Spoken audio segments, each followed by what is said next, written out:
और बीजापुर से आपको अपडेट दे दें, जहां सुरक्षा बलों और नक्सलियों के बीच में मुठभेड़ हो गई। अब तक 12 नक्सली ढेर हो गए हैं। शव और हथियार बरामद किए गए हैं। सुरक्षा बलों के जवानों का सर्च ऑपरेशन जारी है।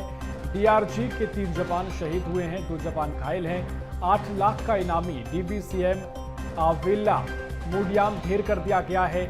अब तक 17 से ज्यादा नक्सलियों के मारे जाने की खबर है और 12 नक्सलियों के शव और आधुनिक हथियार बरामद किए गए हैं। तो शहीद जवानों को पुलिस लाइन में श्रद्धांजलि दी जाएगी। और ये बड़ी अपडेट है कि यहाँ पर जो नक्सलियों की मौत का आंकड़ा है वो और भी बढ़ सकता है।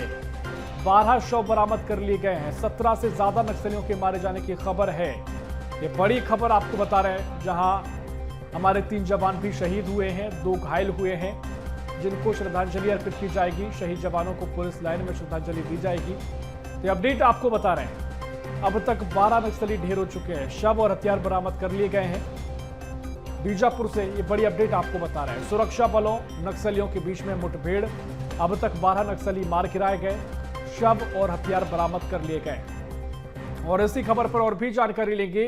बीजापुर से हमारे सहयोगी दंतेश्वर कुमार हमारे साथ फोन लाइन पर जुड़ रहे हैं। दंतेश्वर, जिस तरीके से मुठभेड़ को लेकर लगातार हम अपडेट साझा कर रहे हैं, 12 नक्सली ढेर हो गए हैं और साथ ही कहा गया है कि 17 से ज्यादा नक्सली मारे जाने की खबर हो सकती है। यह आंकड़ा शायद और भी बढ़ सकता है।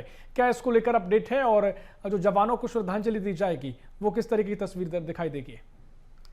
अजी देखिए, निश्चित ही कल ये भैरमगढ़ के जंगल के इलाके का ये मामला है, जहाँ पे दंतेवाड़ा और बीजापुर की अंतर्राज्यीय सीमा में एक जवानों की बड़ी टीम, जिसमें डीआरजी, एसटीएफ और कोबरा की जो संयुक्त टीम है, वो एंटी नक्सल ऑपरेशन पे लॉन्च किया गया था। उसके बाद कल सुबह से जो है रुक रुक कर शाम तक चली मुठभेड़ के दौरान जो है 12 नक्सलियों के शव बरामद किए गए थे। लेकिन देर शाम तक ये जो शव की बरामदी के बाद जो आधुनिक हथियार है, LMG, इंसास, रेनॉट, तीर, सेल्फ लोडिंग राइफल और जो अन्य विस्फोटक सामग्री है, वो कहीं न कहीं जवानों ने बरामद किया था। आज सुबह से सर्च ऑपरेशन के दौरान जो है नक्सलियों और जवानों के बीच फिर एक बार मुठभेड़ के दौरान जो है अब खबर ये निकल कर आ रही है कि जिसमें 17 नक्सलियों के अब तक कुल जो है मिलाकर 17 नक्सलियों के मारे जाने की खबर निकल कर बाहर आ रही है, जिसमें पहले दिन 12 नक्सलियों के शव बरामद किए जा चुके हैं। अब भी जो ऑपरेशन है वो जवानों की जो टीम है वो अब भी जंगलों में मौजूद है। जी निश्चित उत्तर प्रदेश की जिस तरीके से मुठभेड़ लगातार जारी है, क्या कुछ वहां की नक्सलवाद की स्थिति है जहां मुठभेड़ चल रही है? और जैसा कि कल हम लगातार चर्चा कर रहे थे